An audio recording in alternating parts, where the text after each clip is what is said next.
Enlighten Organic is your blissful path to wellness. Turmeric pills harness the power of curcumin, a potent compound known for its anti-inflammatory and antioxidant properties. These pills offer a convenient way to potentially support joint health, aid digestion, boost immunity, and even contribute to the heart and brain wellness. With its diverse health benefits, turmeric pills have gained popularity as a natural supplement for overall well-being. Welcome to another episode of Creole Luxe Royal Conversations. Today we have a very special guest here in reference to our special segment where we're highlighting a very special survivor every month. We are celebrating Breast Cancer Awareness Month for the month of October, and we have our guest here, Tracy Walker. Hello, hi, how are you? I'm doing well, and so glad that you're here to talk with us today and have a royal conversation. Thank you. So can you tell our audience a little bit about yourself? Well, my name is Tracy Walker. I am a 13-year breast cancer survivor. I was diagnosed with breast cancer at the age of 39. And I was diagnosed with stage 3 triple negative metastatic breast cancer. And for those that you don't know, breast cancer is typically not looked for or even viewed until you're about 40. So it was very important to know that I had aggressive cancer at the age of 39. I'm a mother of 3 and I'm a wife to my husband. We've been together for 27 years. Wow, that's beautiful. Thank you. You mentioned that you were 39 at the time of your diagnosis. So did you find out maybe from a self check, or were you already having mammograms due to family history? No, and that's just it. I do have family history, but I was not aware that you could be tested for that early. But I did find it myself. I started having pain associated with the metastatic part of it. And I went to my OB, and then he found it, referred me to a surgeon, and then it's history from there. Okay. So when you received your diagnosis, kind of take us on the journey from the time that you found out you were diagnosed with breast cancer, and you said you had triple negative, and it was metastasized. What stage were you? I was stage 3B, and for those who do know and don't know, there are 4 stages to cancer, 4 being terminal. The day that I found out, it was my birthday in 2010, and I had a biopsy because I was having issues with my right breast. The surgeon here in Mobile told me that I had breast cancer and that the treatment plan for it would be surgery, chemotherapy, and radiation. He gave me some numbers, and that's pretty much what I remember. I had a 19-year-old daughter at the time who was studying in college. She went online, contacted UAB Hospital. They were in the midst of doing a study for African American women with triple negative breast cancer. So I fit the profile to be part of that research, and they gave me an appointment. And that's where I received my second opinion. I got with a great team of doctors, and my treatment started in May of 2010. I was diagnosed April 6, 2010. Wow. Yes. So were you, I know that's traumatic, and so were you aware of the severity of the cancer that you were diagnosed with when they told you stage 3? Not initially, because initially they thought it was one thing. And until they actually removed the tumor is when they actually got the final 3B stage, because initially they were saying between 2 and 3 because of the initial biopsy that they did. And that's when they realized, hey, this is an aggressive cancer. We need to proceed in this way. But I have been going to UAB Hospital for 13 years. In fact, I just traveled there yesterday for my yearly checkup. Okay. One thing that I do want to bring out, stage 3 is, like she mentioned before, right before stage 4, which is terminal. Stage 3 means that it has metastasized past a certain point of where it originated. So we want to make sure that we keep our regimen of screenings, because for one, you weren't getting your screenings yet, and you were 39, and so we want to make sure that we, yearly, make sure we don't miss that. So when you went to UAB, it was how long after your diagnosis? It was about a couple of weeks, because initially when I called them, they were in the process of getting the team together with the study that they were doing. So my appointment was put off for a couple of weeks, but not very long, but I started in April of 2010. And just to piggyback off what you said about the early detection saves lives.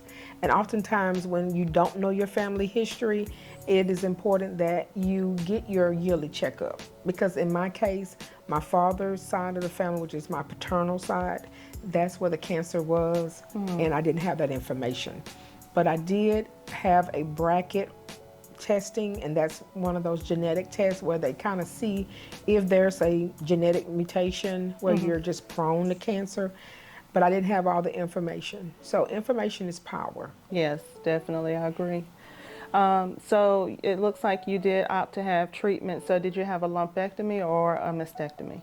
I initially had a mastectomy of my right breast, and that was because that was where the site was. And then in that course, they removed my lymph nodes in the right arm. I immediately, 6 weeks later, started chemotherapy for 1 year, and then I did radiation. After all of those treatments were completed, I then went back in 2012 and did my left breast and did a reconstruction because I received additional information about my family history and about the bracket. And because of the severity of my diagnosis, just to prevent any reoccurrences, I removed my left breast. So those genetic markers made you make a radical decision Exactly. to do elective surgery to remove the other breast. Yes. And so that's a lot. It really is. That's a lot. And at the time, I was actually still working. My husband and I were running a company. Oh, wow. We had started our own construction company. So my life was like really, really going fast. And I had 2 kids in college, 1 in high school. So it wasn't like a smooth journey. But I look back now and it was better than anybody I've heard. So I thank God every day for that. That's a blessing. It sounds like you had a great support system. I did. So you mentioned that you had surgery, chemo, and radiation. After you did the elective procedure, it was no need for any additional radiation or chemo. Is that correct? That's correct. Okay. So what was the most challenging moments that you had during the time of your treatment and recovery? Because, just on the outside looking in, people see a lady who has maybe lost her hair or lost her eyebrows, or she has a beautiful, bandana on, and, people want to glamorize that part of it, but tell us about some of the challenges that you faced while you were going through your recovery. Well, I would say this, and I want to make a correction. You asked if there was additional treatment. I did oral chemotherapy for about 8 years. Oh, after, wow, okay. And that was for preventive measures. Okay. And then because it was like a hormonal thing, because mine was triple negative. Okay. So I couldn't take hormone pills. I couldn't take estrogen. I couldn't take any of those things that people normally take. So they did have me on some chemotherapy orally for about 8 years. But yes, just losing your hair that's half the battle. And my hair grew back at some point, and then I lost it again. But I think the biggest challenge that I faced was my body went through a metamorphosis. And the person that I used to be, and it wasn't that I aged or anything, but my body changed. And therefore my mindset changed. So I had to regroup. I had to think about who I really was, because I wasn't my hair and I wasn't my breast. So I was the person inside. So I had to feel good about myself. I had to wake up every day intentionally with a purpose, knowing that, okay, God, He provided for you to survive this. So what is it that He wants you to do? Which leads me to what I'm doing currently. Wow. And that is, I have started an organization where we want to support survivors. So tell me a little bit about once you started the organization, what was your initial purpose? Initially, we wanted to just make people feel good. while they go through their journey, because there are some times where you get in a dark place because a lot of things happen to you really, really fast.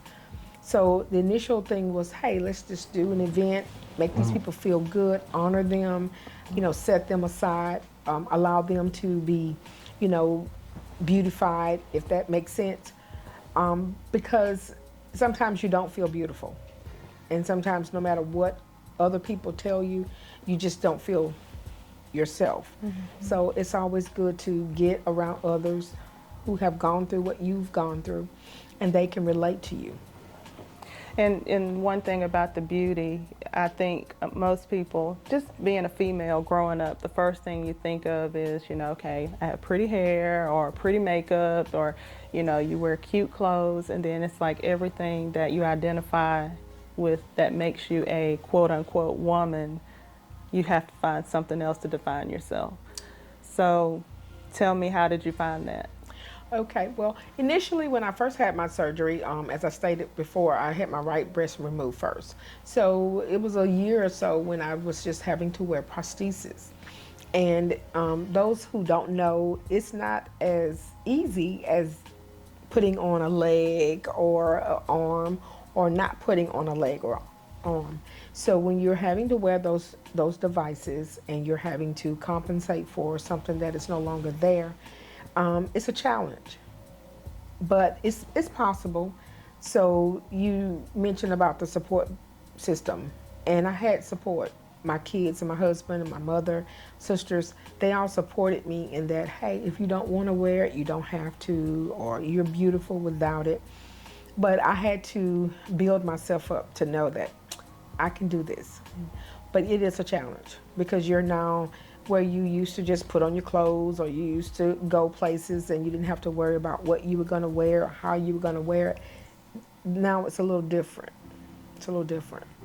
Did you feel like people treated you differently once you accepted that this is where I am, and you accepted, and I'm happy where I am? So how did people receive that? Well, a lot of people were very shocked, because they were like, how do you do it? How do you smile all the time? Or, why are you so happy? And I said, why not? What do I have to be sad about? Because there are so many people who didn't make it. I've met people on my journey who were diagnosed with stage 2, or they've had lumpectomies, and but they didn't survive. So why not be happy? Now, there are some people who don't understand, well, why do you tell everybody? Why not? Because education is knowledge. Knowledge is power.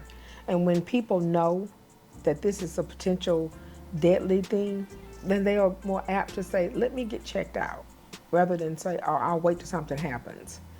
So if I can be that spokesperson where other women, specifically women of color, knows that you need to get treatment, and there is treatment available for us, then I would like to do that, because that's the reason that we survive things that try to kill us, for a purpose. So how do you stay positive with the looming traumatic PTSD of thinking it could come back? Now that's a great question, and I war with that a lot, because a couple years ago I was having headaches, and they were unexplainable. And so I had this. My oncologist was one of those doctors who he talked layman terms. He didn't use a lot of medical terms all the time. And when I called him up with my concerns, he said, so now you think you got brain cancer? I said, well, yeah, I do. He said, well, let's come on in and check it out so we can rule it out. But yeah, because breast cancer is one of the cancers that can show up anywhere else in your body. So you don't necessarily have to have breast cancer or breast tissue. It can come in your bones, it could come in your brain, it could, travel other places, because those radical cells. So that's why it's important to keep with your visits and keep with your scans and things. So yeah, that's kind of hard, because anytime you have any type of medical problem that you can't explain, your first go-to thing is, oh, my cancer has returned. So you do have to have a lot of faith, because otherwise you will drive yourself crazy. But I mean, I try to read on things. I try to read up on, symptoms and signs, and, I just try to stay abreast of what to expect. because I have a lot of side effects from the medications. Yeah. You know, initially I was taking that oral chemo, and one of the side effects was joint and bone pain. But you know, you don't know if you're having that side effect or if you may have bone cancer. Yeah. So yeah, it's a battle. It's a constant battle. Before we sat down, you mentioned the importance of therapy, and you also mentioned you wanted to talk about the importance of therapy for couples. Can you expound on that a little bit? Sure. At my diagnosis, my husband and I had been together 12 years. We had been married 10 years. We had a fairly decent marriage. You know, we had 3 kids, and we had a company, and we had, you know, just your regular everyday family. But during the course of that illness that I suffered, we somehow forgot about my husband. So nobody was checking on him. Oh, wow. So now his wife is sick. She could potentially pass away. He had 3 kids that he needed to raise, and the focus was on me. So the natural thing for him to do was to self-preservate. So he just kind of shied away, and he got distracted. So we ended up getting a divorce. Oh, no. In 2014. Oh, my goodness, I didn't expect that. Yes. Okay. We ended up getting a divorce. And so in doing so, we realized that the strain of the marriage was not because I was sick, but was because we didn't address the elephant in the room. And that was, we both needed to talk about what was going on with me, because it not only affected me, but it affected my husband. And so in 2015, we remarried. We remarried, and we got counseling, and we talked about some things that we both had problems with, but we just didn't talk about. We just kind of went on like it was natural. So I express to people that I meet all the time, this is not to say that you don't have a solid marriage, but it is something to deal with when you have cancer. Because when you have a loved one who is sick, as I have been, and you have to be a caregiver for that person, and you have to literally watch them just, you know, every day get sicker and sicker, it takes a toll on you, mentally and physically. I can imagine. So counseling is very important. And it's not so much as that, you know, you don't love that person, but it's just hard. So it's just a solidification that you know that you're addressing those issues. Because when he looked at me, I didn't look the same. I mean, I looked at myself and I didn't look the same. So we needed counseling, and we didn't get it. That's great information. I've never heard that from all the information that I've taken in on all different types of conditions. No one talks about that perspective when it comes to cancer, because, you know, the person that is the caregiver, you hear about caregiver stress, but the dynamics of your bond has been affected. Yes. So Yes. that's great information. It is. Because I tell people all the time, they said, well, how are you and your husband able to reunite and get back together after everything? I said, because I have to take responsibility that we did not address it.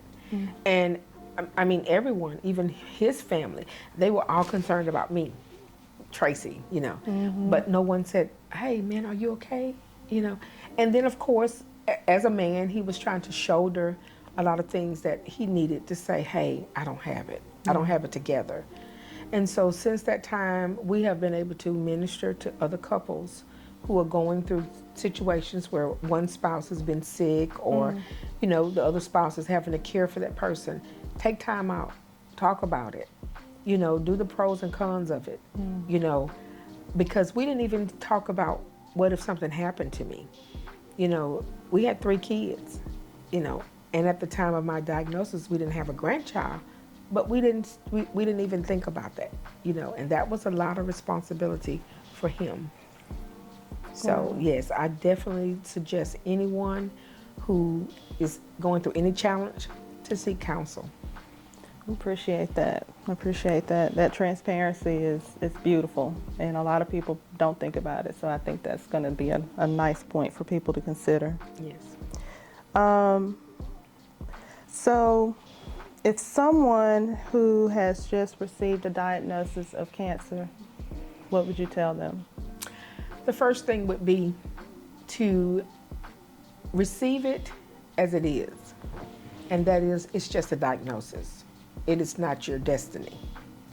And I have to tell people that all the time. I have faith. I don't know what other people's level of faith is, but I know that there are some things that I went through that I know that only God did for me. The doctors didn't do it. I didn't do it because half of the time I wasn't doing what I was supposed to be doing, or I was doing things that I shouldn't be doing. But I tell people all the time, don't look at it as a death sentence. Look at it as a rude awakening. To pay attention, first of all, to your body, and pay attention to what's going on with you. But by all means, don't ignore any signs or symptoms, because the smallest things could lead to the biggest problems. So would you do anything different? The only thing different I would do is initial surgery. I would have let them take both of my breasts, and I would have gone forward that way. But nevertheless, I don't regret my journey, because it has made me the woman that I am today. Wonderful, wonderful. So we've talked about, treatment, diagnosis, family support, the importance of therapy. So your perspective on life, health, and wellness at this time, how has it changed since your journey has begun? I'm an advocate for it. My daughters are now currently under a clinic in UAB, which is a high-risk clinic. My oldest daughter has already had a mammogram. She's 34. Oh, wow. They wanted them to start 10 years my senior. So at 29, they started with mammograms. I am an advocate for, if you have any family history, you advocate for your health. If your insurance says we're not paying for it, you keep telling them, hey, I want to get checked. Because oftentimes insurance companies are going to go as far as you allow them. My middle daughter, she's already had a breast reduction, and at the time she went through my surgeon, and they did when they did the surgery, they actually did biopsies to rule out any type of early diagnosis of cancer. Oh, okay, that's great. So that's what I advocate for, because knowledge is power. And when I meet someone and they'll say, well, my grandmother had it, my aunt had it, but I'm only such and such, or I'm younger than 40. Well, you have to advocate for yourself. Make sure that you tell your doctors, hey, I have a history of cancer in my family, so I am in the need of pre-screening. I have a request. Yes, ma'am. I'm guilty. I delayed getting a mammogram, and I finally started getting my mammograms. I was afraid. It was terrifying, but can you look into that camera and speak to a woman who should have had her mammogram years ago and tell her the importance of making sure she gets her mammogram ASAP? Okay. Do not, and I repeat, do not ever put yourself away by saying, I am afraid, because I would like to speak to any woman out there. You would much prefer those 15 minutes of discomfort versus a year of chemotherapy, 6 weeks of radiation, multiple surgeries. People say, I don't want to go because that machine, or it's going to be discomfort. Don't put it off, because early detection saves lives. Wonderful. Thank you. Thank you. So I still need to hear that, because it's time for me to go for my next one, and it's Yes. still terrifying. It's not as I want to tell you what the machine looks like that they do radiation. The machine is probably about half the size of this this room. And you have to lay on a table, and there's a machine, and the machine is over your head, and it has to turn. And so you're laying there with this huge machine over you, and that is terrifying. Or when you have to go into the PET scan, and they're looking at your entire body, frame by frame, and you're laying there still for 30, 40 minutes or an hour while they look at you. That's terrifying as well. So if you have to go 15 minutes to have a mammogram, please self-exam. Once a month, check yourself. In the shower, check yourself. We're going to have an event tomorrow. We're going to have pamphlets out there. We're going to have someone from Victory Clinic, and she's going to have some model breasts to show women the proper way to self-exam. Men need to also do that, because men are diagnosed with breast cancer as well. anyone with breast tissue. And it's not just for women. Now, women are more prone to breast cancer because of our milk ducts, but that doesn't necessarily rule men out. So it's very important that women check themselves. Know your body. Not be afraid, not be ashamed. Have your partner check you. My husband and I, we talked about that as well. You know, and my niece, who was about, I don't know, she was a young girl when I was first diagnosed. She was 11 or 12 years old. And her big thing was she made a picture of me with one breast. And she had these tears on the picture, and she said she was sad. So I had to explain to her, and she may have been 10 at the time, I think. But nevertheless, she said, I'm so sad because you have cancer and you don't have but one breast. And I said, well, don't be sad, because breasts were given to women to feed their children. And I don't have any babies, so it's okay that I don't have any breasts. So we have to educate our children as well as ourselves what our body parts are really meant for. And that way it'll resonate to us that we need to take care of them for those reasons. That makes a lot of sense. So you mentioned something that would be a great segue to tell us a little bit about what you are doing for the community tomorrow. Okay. Well, this is our 5th annual. In 2015, when my husband and I remarried, we decided that we wanted to give back to the community. We had been, our marriage had been restored, our finances, our health, all of that. So we decided, hey, it's time for us to give back. So we started Let's Think Pink. It's a nonprofit organization, and it started off very humble. We started off having a banquet once a year to honor survivors. When COVID came about and things were a little bit more, I guess, strenuous for having indoor events, we decided, hey, why not just take it to the streets? Let's branch out. And we started with a lap around Pritchard Complex, and it grew from there. And we decided to have our own breast cancer walk in the city of Pritchard, where the citizens there need this. They need this education, they need this awareness, and they need to be able to come out and get together, and socialize. So this is our 5th annual. And we try to have healthcare professionals there, along with, we honor the survivors, of course, and we try to have information from every aspect of life. We have the health department, Mobile County DHR, Penelope House, because we talk about other things like domestic violence. We talk about dementia, because that has plagued our family. And we also talk about cervical cancer and those things like that. But we highlight breast cancer, and we honor those survivors. Awesome, beautiful. And you said this is the 5th year. So I encourage everyone to make sure that I'll make sure that you share. Can you share with the follower or the viewers on how to follow your foundation, and also what they need to do if they want to attend tomorrow? Okay.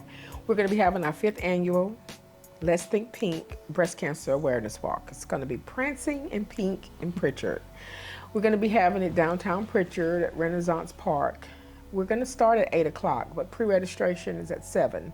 And we'll try to start at 8 o'clock. But if you want to contact us, we're on Facebook at Let's Think Pink. We have an email address, letsthinkpinkllc@gmail.com.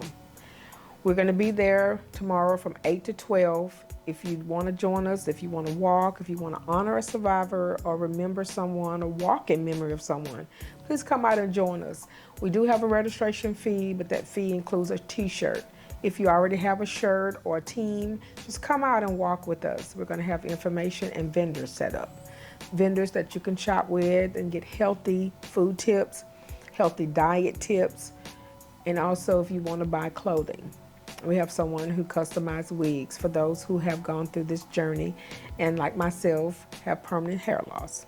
So please come out and join us tomorrow with Let's Think Pink, prancing in Pritchard, 8 to 12, downtown Pritchard, Renaissance Park. Wonderful. I want to thank you for joining us today to share your journey. The transparency is it's amazing, and it's unbelievable that you have been through what you've been through, because looking at how beautiful you are, we don't see it. We want to make sure we give you your crown, because you are a queen, and you are taking care of the community, and we want to thank you for that. Thank you, and thank you for taking the time to listen. Oh, yeah, definitely. Yes. Well, definitely, whenever you have any other upcoming events, we would love to make sure we highlight it here so we can make sure that everyone is aware, so Okay. that we can support you, we can Yes, ma'am. support your organization. We'll make sure that we share all of the information about your foundation in the description box below, Okay. so that they can follow you if they want to contribute to the organization. Yes. Is it possible to do that? It is. We have a Cash App, we have PayPal, and we have Venmo. Okay. And all of them are associated with Let's Think Pink, but the PayPal is going to be Tracy Walker. Okay. But the Cash App is $ Let's Think Pink. Okay. Sounds great. Yes, ma'am. Well, thank you for joining us, and I'd like to thank you for joining us for another Royal Conversation here at Creole Luxe.